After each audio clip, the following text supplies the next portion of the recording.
Estimados oyentes, queridos compañeros, muy buenas tardes. Daniel Galazo tiene el gusto de saludarlos en esta una nueva apuesta en el aire de Yo nací en este país, un espacio donde pretendemos que la memoria no descanse, correspondiente a este martes 8 de julio del 2025, posible de estar en el aire, como siempre lo expreso, gracias a la tarea en estudios centrales de nuestra operadora y amiga Diana Álvarez y de la producción general y de contenidos en particular de mi compañera de siempre, Rosana Pulido.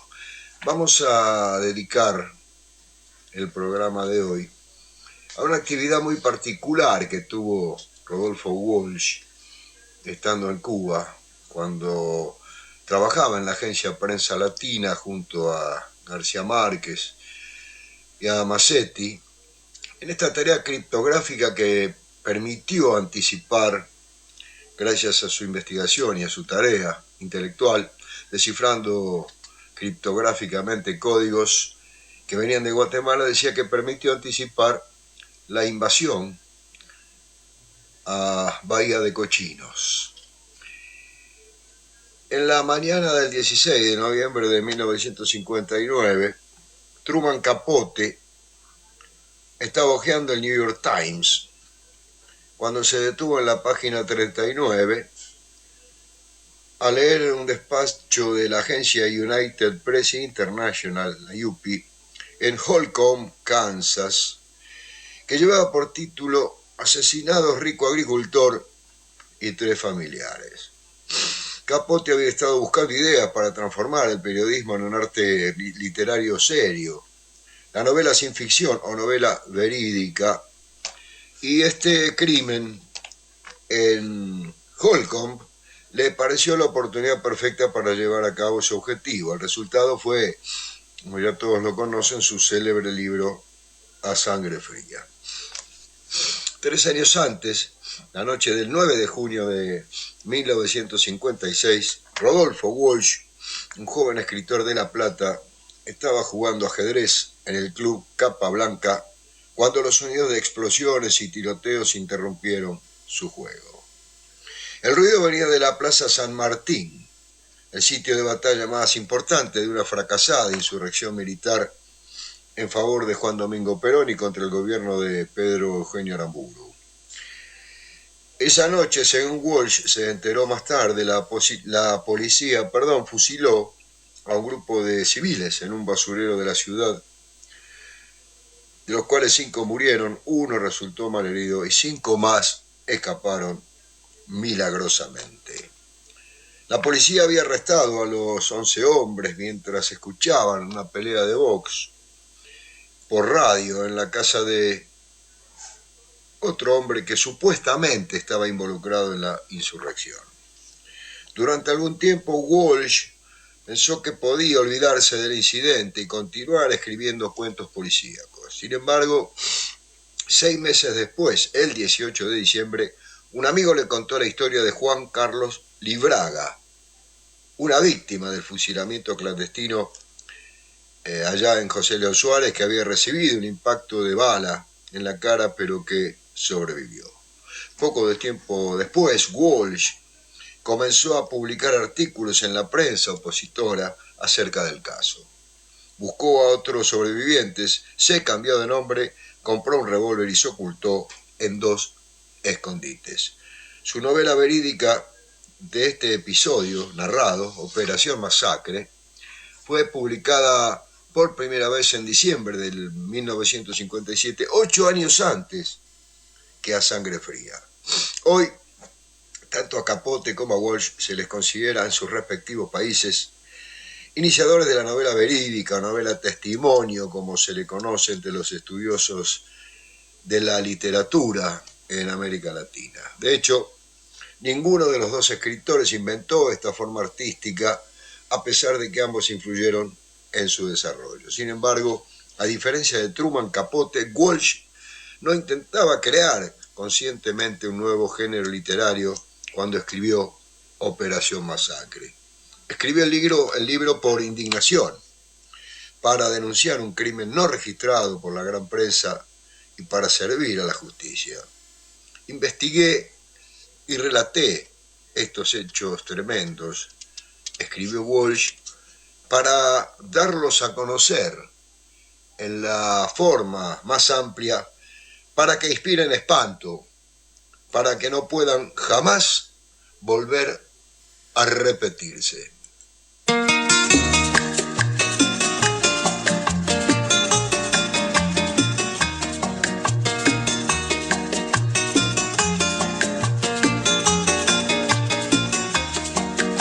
De Cuba traigo un cantar hecho de palma y de sol, cantar de la vida nueva y del trabajo creador. Traigo un cantar de mi Cuba, de Cuba traigo un cantar.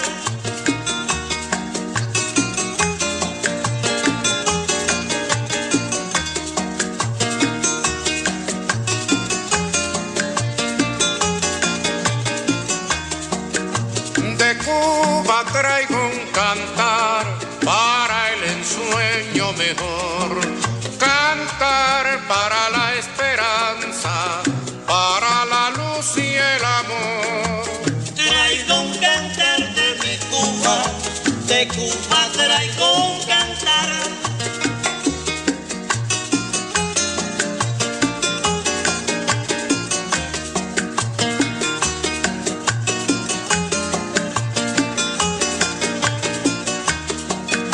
De Cuba traigo un cantar en cuya nota mejor vibra la campana alegre de la alegría mayor.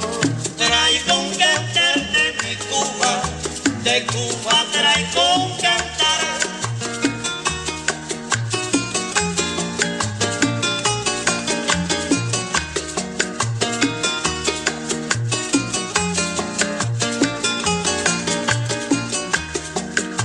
De Cuba traigo un cantar donde late la pasión de la más honda ternura y del más tierno calor. Traigo un cantar de mi Cuba, de Cuba traigo un cantar.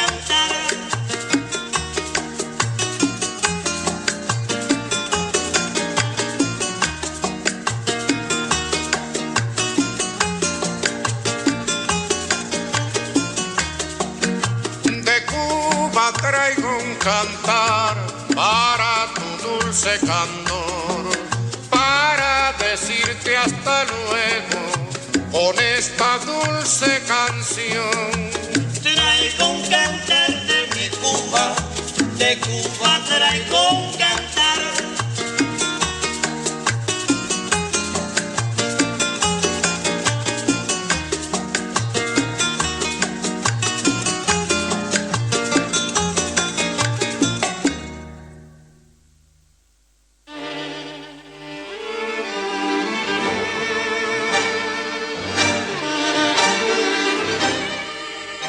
Dando comienzo a la ilustración musical correspondiente al programa al día de la fecha, lo íbamos escuchando al artista invitado para tal fin, me refiero al cubano Carlos Puebla, quien interpretaba de su propia autoría De Cuba traigo un cantar. Capote permaneció solo esporádicamente interesado en el periodismo, mientras que Walsh siguió siendo periodista toda su vida y utilizó este oficio en tareas explícitamente políticas.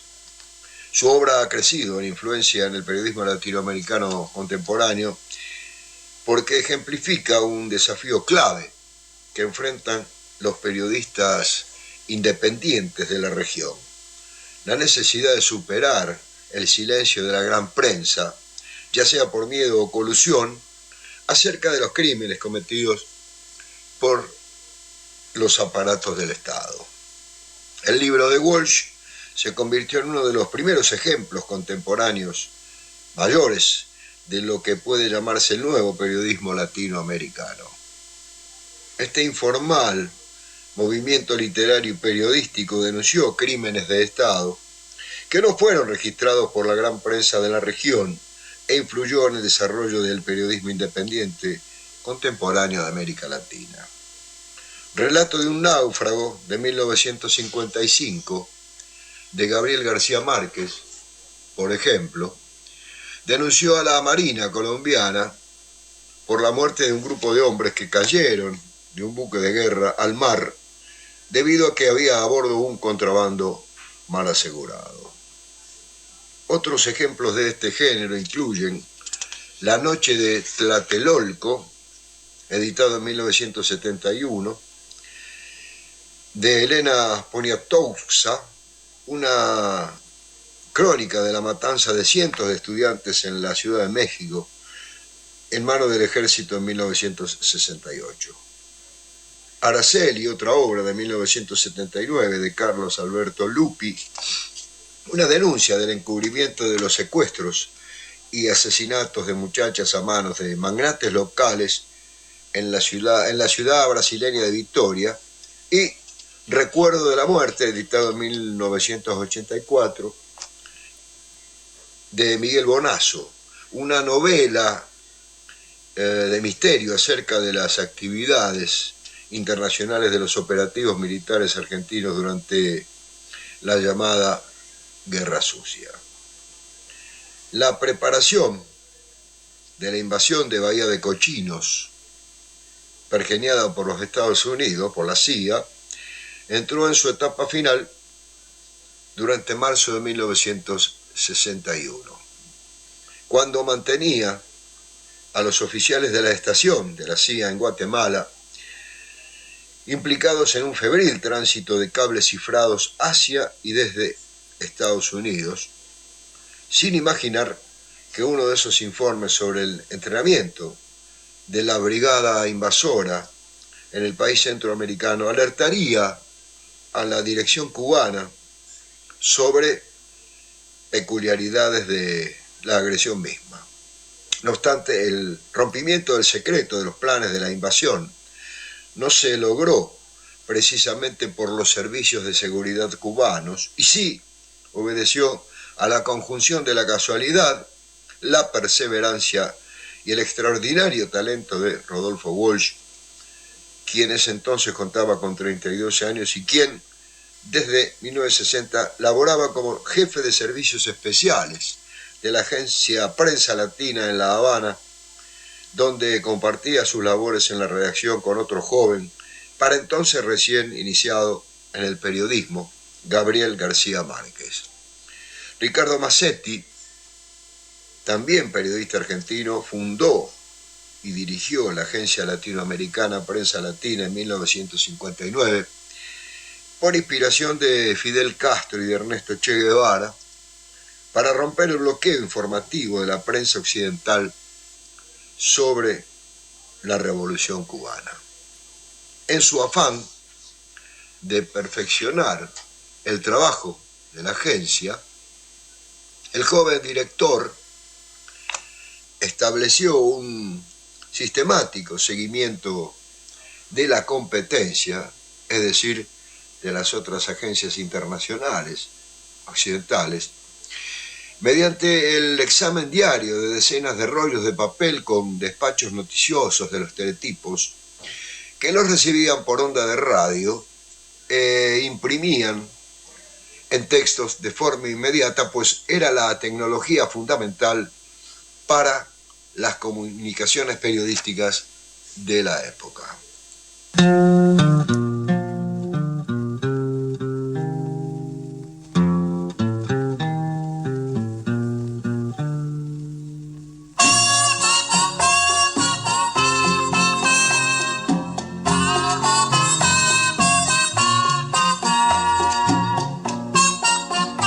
Hoy he vuelto a mi pueblo después de una ausencia muy larga y encontré que ni el pueblo es el mismo, ni yo soy igual al que ayer con pupilas aldeanas cantó su alegría. Las noches aquellas transidas de orgullo local. Hay tristeza en las calles desiertas y el parque vacío. Hay tristeza en los muelles sin barco y en el litoral. Hay tristeza en las tardes que mueren enfermas de hastío. Hay tristeza en la gente del pueblo, tristeza mortal. Pero así con su amarga tristeza, sin sol y sin luna, y con toda la angustia presente de un suelo sin paz. Ese pueblo es mi pueblo, el de siempre, el de toda la vida, el que ofrenda su vida y su sangre por la libertad.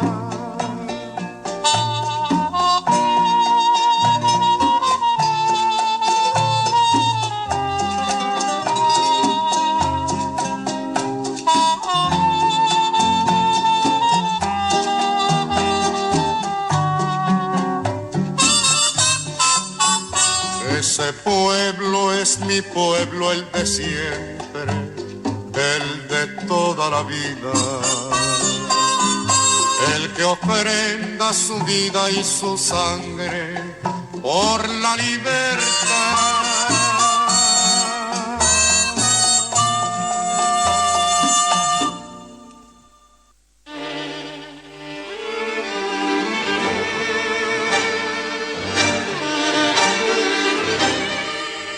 Escuchábamos a Carlos Puebla interpretando también de su propia autoría Este es mi pueblo. Esa rutina narrada en la agencia Prensa Latina se rompió cuando llegó al despacho de Massetti un largo mensaje en clave de una empresa de comunicaciones, la Tropical Cable de Guatemala, que levantó la suspicacia de muchos, y sobre todo de Walsh, quien prefiguró una historia policíaca en aquel encriptado que decidió descifrar, y lo hizo después de semanas de trabajo, solo auxiliado por un texto elemental sobre la materia que había comprado en librerías de viejo allí en La Habana sobre criptografía. La historia quizás hubiera quedado en el olvido o en la inercia de los secretos del pasado hasta que en 1977 Gabriel García Márquez, participante en la historia, escribió un artículo en su memoria titulado Rodolfo Walsh, el escritor que se adelantó a la CIA, en el cual se narra aquella aventura de su amigo. Reveló García Márquez en el artículo sobre Walsh que el cable estaba dirigido a Washington por el jefe de la CIA en Guatemala, adscrito al personal de la embajada de ese país, y era un informe minucioso de los preparativos de un desembarco en Cuba por cuenta del gobierno norteamericano. Se revelaba inclusive el lugar donde empezaban a prepararse los reclutas, la hacienda de Retaluleu, un antiguo cafetal en el norte de Guatemala. Precisó que compartió con Massetti la idea de enviar a Walsh a Guatemala con un pasaporte falso y con la fachada de pastor de iglesia protestante, vía Nicaragua y Panamá, hasta encontrar el lugar exacto del campo de instrucción. Si lograba hacerse a la confianza de un recluta, habría podido escribir un reportaje excepcional. Todo el plan, como veremos después, fracasó porque Rodolfo Walsh fue detenido en Panamá por un error de información del gobierno de ese país. Su identidad quedó entonces tan bien establecida que no se atrevió a insistir en su farsa de vendedor de Biblias. Aquel episodio de solidaridad con la Revolución Cubana, en la etapa previa a Playa Girón, no quedó como un hecho aislado de juventud de Walsh, quien dedicaría el resto de su vida a la literatura y al periodismo revolucionario contra los regímenes proimperialistas de la región. Coherente con esos principios, se convirtió en luchador clandestino en su patria, nuestra patria Argentina, durante la última dictadura militar. El 25 de marzo de 1977, en Buenos Aires, un grupo de tareas del mayor centro de tortura y muerte, la Escuela de Mecánica de la Armada, le tiende un cerco a Walsh, quien resistió solo con su revólver y fue acribillado por los fusiles automáticos de los esbirros que desaparecieron su cuerpo.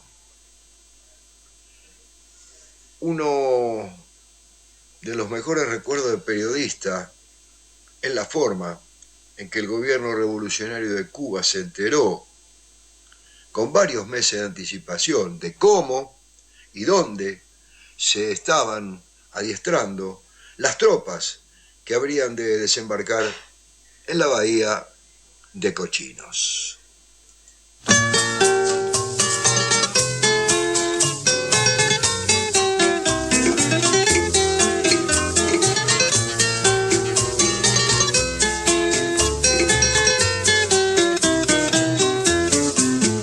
Del inglés conozco poca cosa, pues solamente hablo en español, pero entiendo a los pueblos cuando dicen Yankee, go home.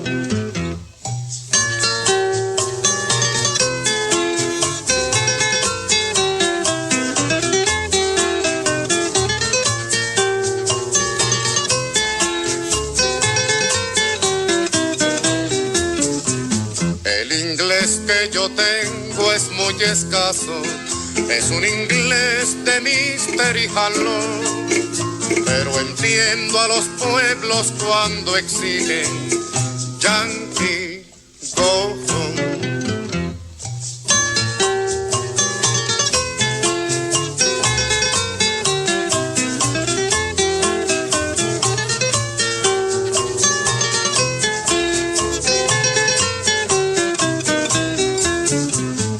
Dicen en Manila y en Corea, en Panamá, en Turquía y en Japón. El clamor es el mismo en todas partes. Yankee, go home.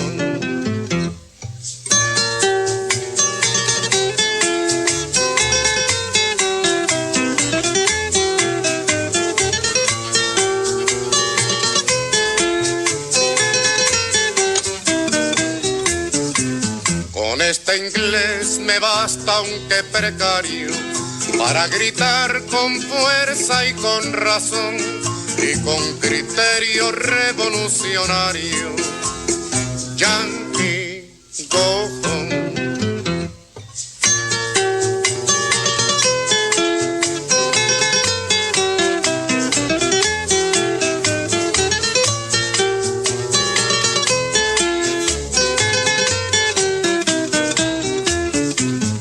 Basta con mi voz nacionalista para exigir con firme decisión y con razones antiimperialistas.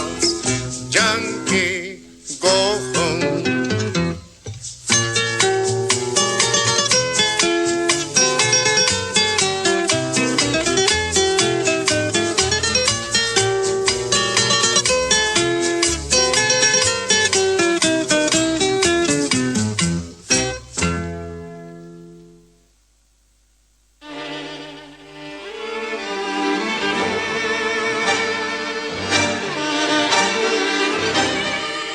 en la ilustración musical correspondiente a esta primera media hora del programa, Carlos Puebla cantaba de su propia autoría Yankee Go Home.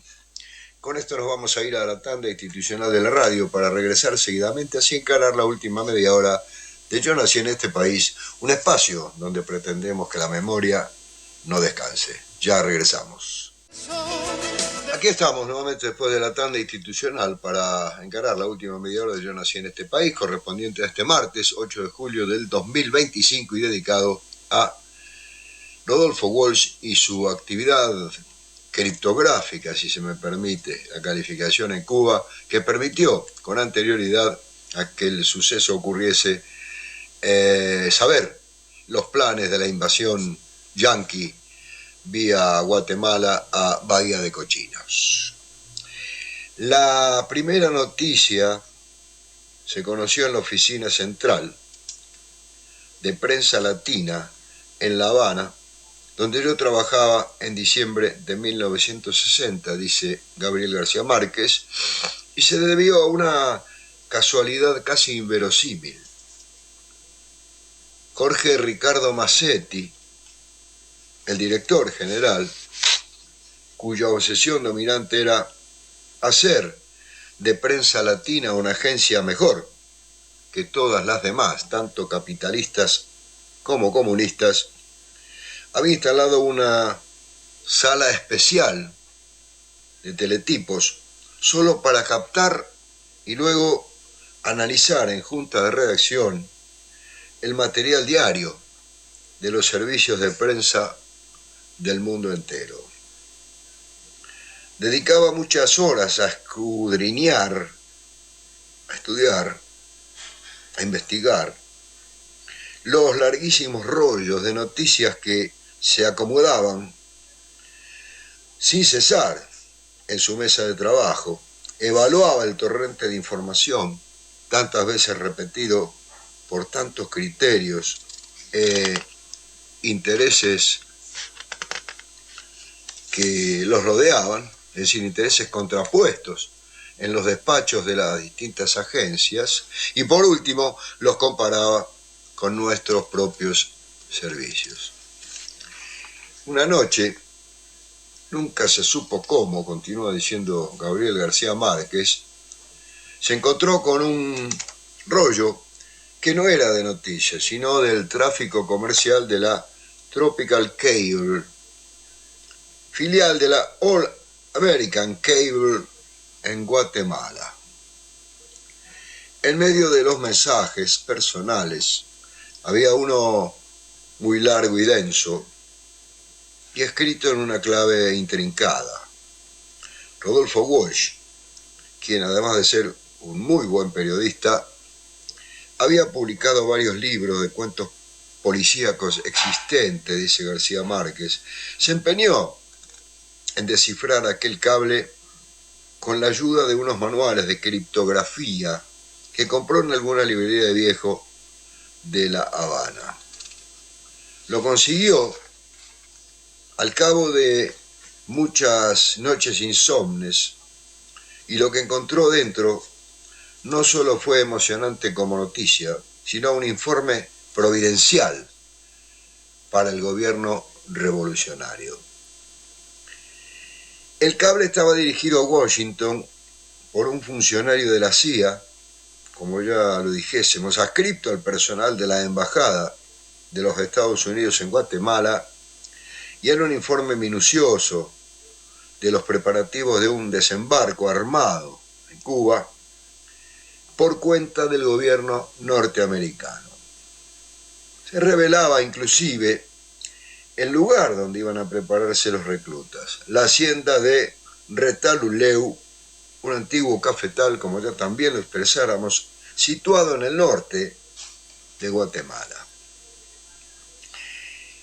Un hombre con el temperamento de Massetti, sigue diciendo García Márquez, no podía dormir tranquilo si no iba más allá de aquel descubrimiento accidental. Como revolucionario y como periodista congénito, se empeñó en infiltrar un enviado especial en la hacienda de Retalhuleu. Durante muchas noches en claro, mientras estábamos reunidos en su oficina, continúa diciendo García Márquez, tuve la impresión de que no pensaba en otra cosa. Por fin, y tal vez cuando menos lo pensaba, concibió la idea magistral. La concibió de pronto, viendo a Rodolfo Walsh, que se acercaba por el estrecho vestíbulo de las oficinas, con su andadura un poco rígida y sus pasos cortos y rápidos. Tenía los ojos claros y risueños, detrás de los cristales de miope, con monturas gruesas de carey. Tenía una calvicie incipiente, con mechones flotantes y pálidos, y su piel era dura y con viejas grietas solares, como la piel de un cazador en reposo. Aquella noche, como casi siempre en La Habana, llevaba un pantalón de paño muy oscuro y una camisa blanca, sin corbata, con las mangas enrolladas hasta los codos. Massetti me preguntó: ¿de qué tiene cara Rodolfo? No tuve que pensar la respuesta porque era demasiado evidente. De pastor protestante, contesté. Massetti replicó radiante: exacto, pero de pastor protestante que vende Biblias en Guatemala. Había llegado, por fin, al final de sus intensas elucubraciones de los últimos años.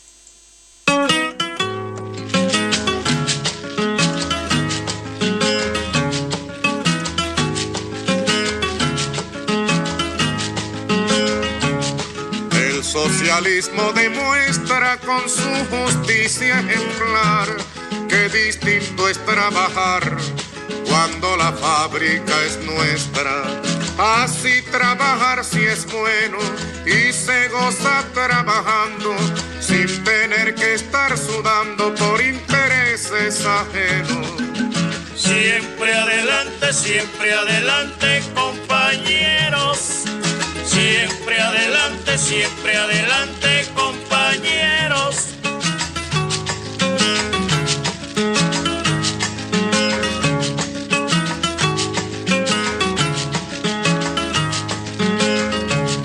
El hombre tiene presente el esfuerzo requerido y trabaja decidido con entusiasmo creciente.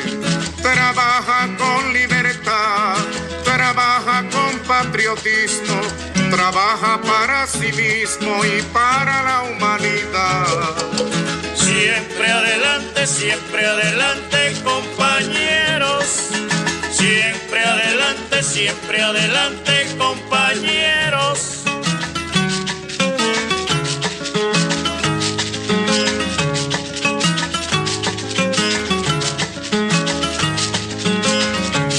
Trabaja con heroísmo contra los males sin nombre, porque la ambición del hombre es llegar al socialismo. Y el hombre al fin se libera con el esfuerzo unitario, cuando el orden proletario enarbola su bandera. Siempre adelante, compañeros. Siempre adelante, compañeros.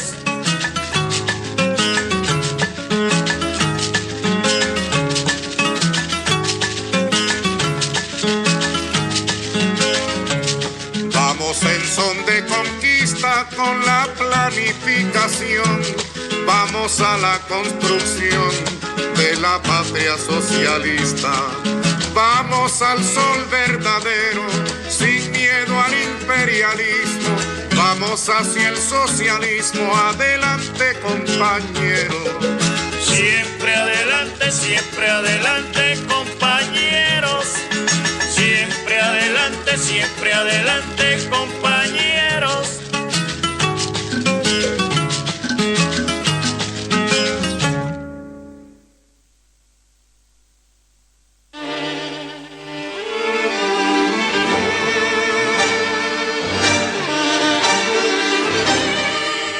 Carlos Puebla interpretaba un tema de su autoría, Adelante, compañeros.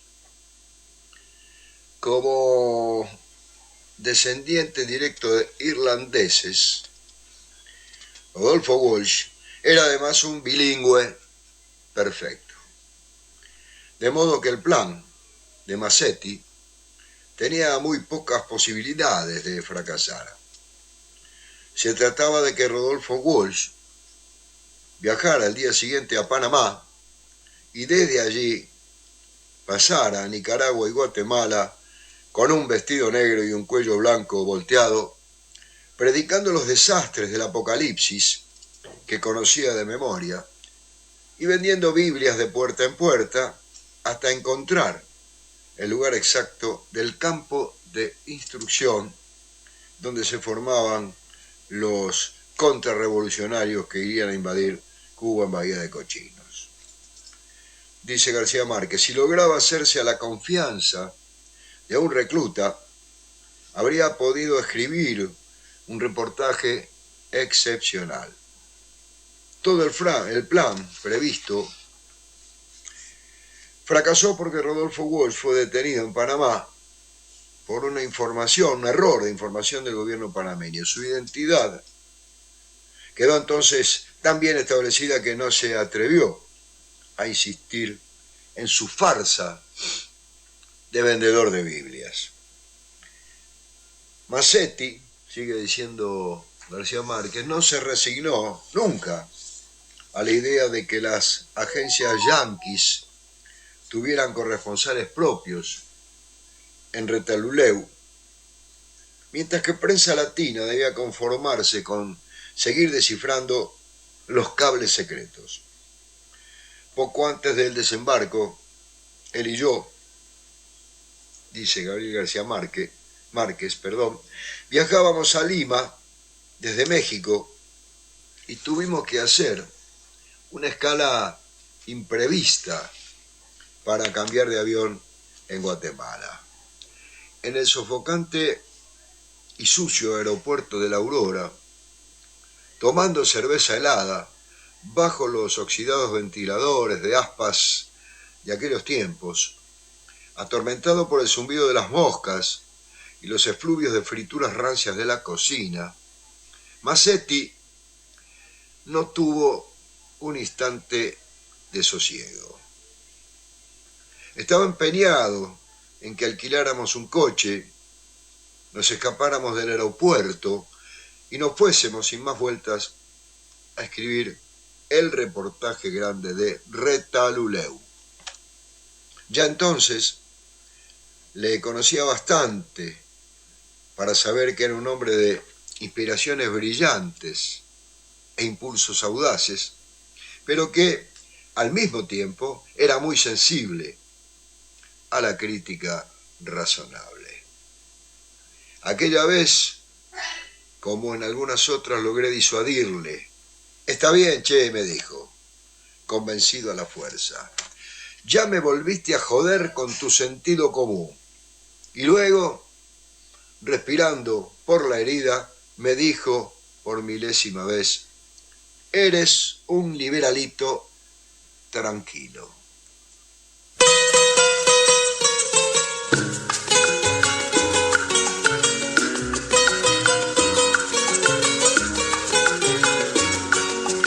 Vinieron los mercenarios por el único camino, la ensenada de cochinos, cochinos extraordinarios. Por allí vinieron, pero allí quedaron. Por allí vinieron los pobres, pero allí quedaron.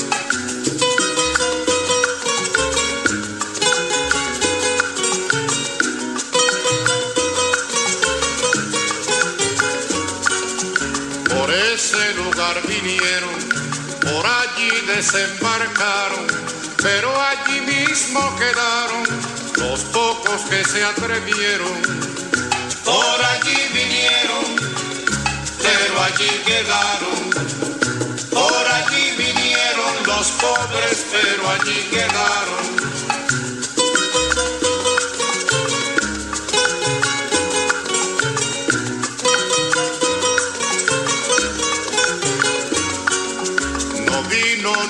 proletario, no vino ni un campesino, vinieron los asesinos contrarrevolucionarios.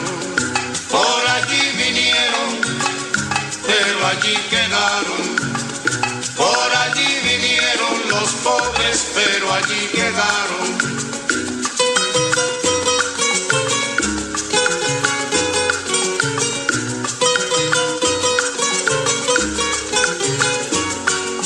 Vinieron algunos más, curas y capitalistas, esbirros latifundistas y niños de sus papás. Por allí vinieron, pero allí quedaron. Por allí vinieron los pobres, pero allí quedaron.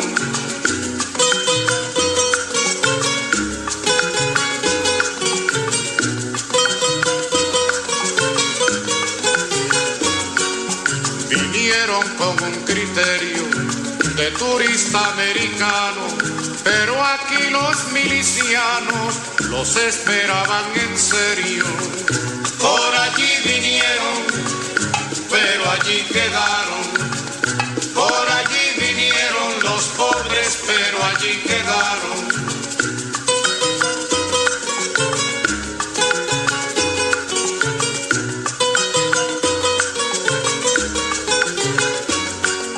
Quedaron que daba pena, sin moral y sin destino. Quedaron como cochinos, listos para Nochebuena. Por allí vinieron, pero allí quedaron. Por allí vinieron los pobres, pero allí quedaron.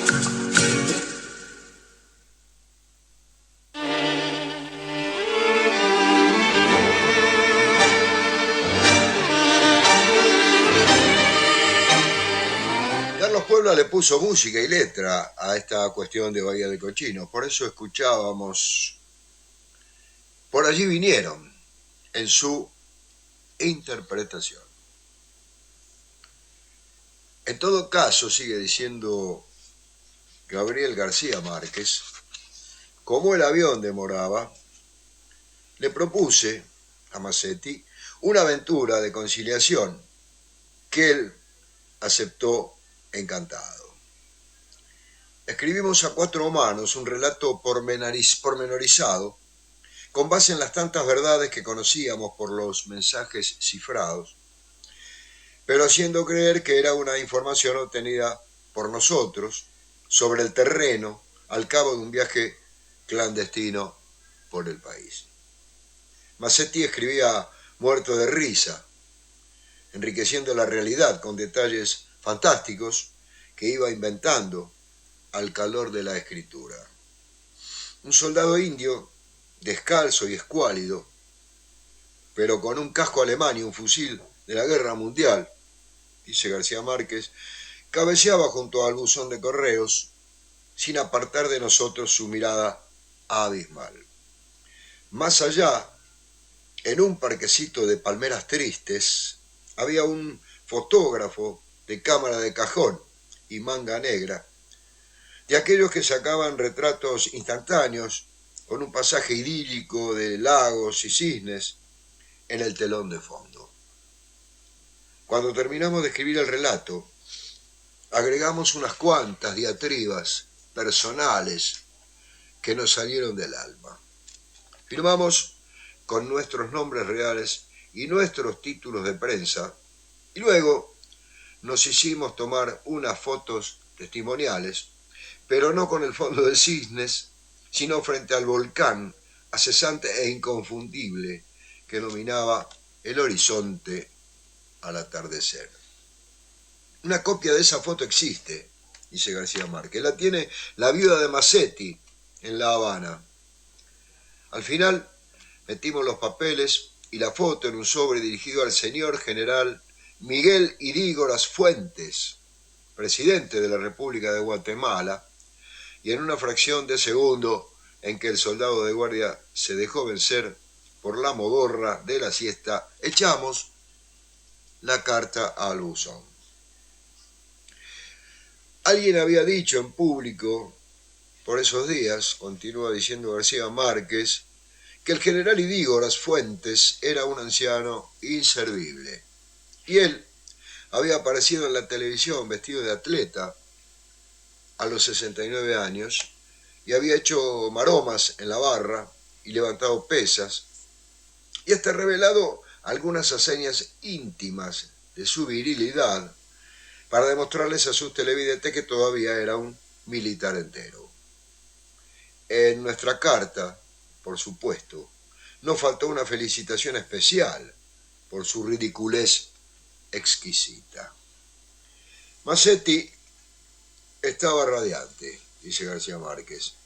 Yo lo estaba menos, y cada vez menos, porque el aire se estaba saturando de un vapor húmedo y helado, y unos nubarrones nocturnos habían empezado a concentrarse sobre el volcán.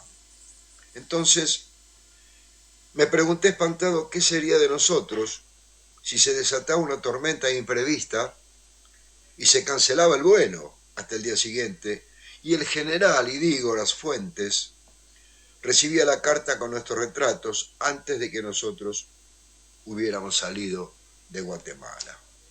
Massetti se indignó con mi imaginación diabólica, pero 2 horas después, volando hacia Panamá, y a salvo ya de los riesgos de aquella travesura pueril, terminó por admitir que los liberalitos tranquilos teníamos a veces una vida más larga porque tomábamos en cuenta hasta los fenómenos menos previsibles de la naturaleza.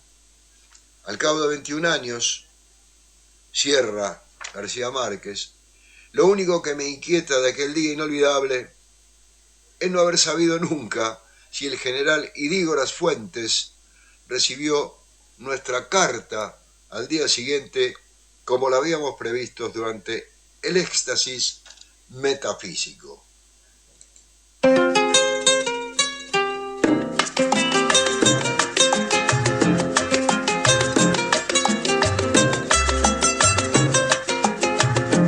Aquí pensaban seguir ganando el 100% con casas de apartamentos y echar al pueblo a sufrir y seguir de modo cruel contra el pueblo conspirando para seguirlo explotando, y en eso llegó Fidel. Y se acabó la diversión, llegó el comandante y mandó a parar. Y se acabó la diversión, llegó el comandante y mandó a parar.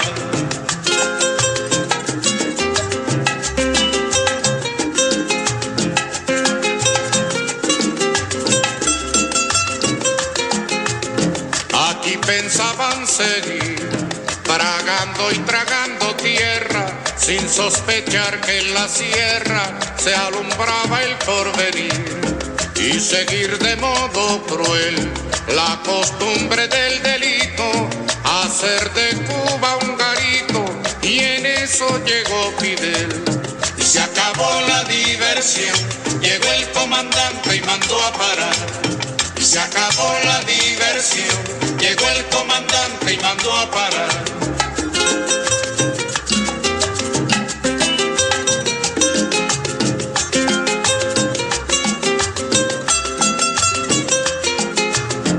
Aquí pensaban seguir diciendo que los cuatreros, forajidos bandoleros, asolaban al país, y seguir de modo cruel con la infamia por escudo, difamando a los barbudos, y en eso llegó Fidel. Y se acabó la diversión, llegó el comandante y mandó a parar. Y se acabó la diversión, llegó el comandante y mandó a parar.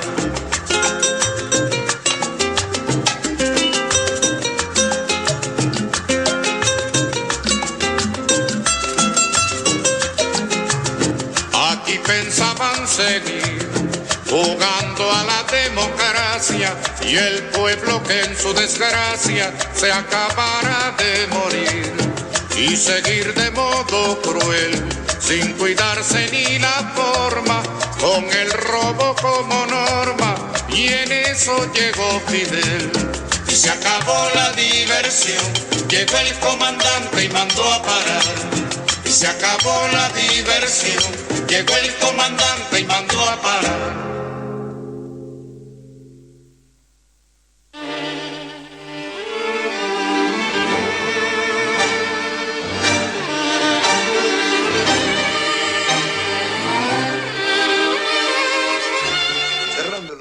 Musical correspondiente al programa del día de la fecha, Carlos Puebla interpretaba Y en eso llegó Fidel, un tema de su autoría.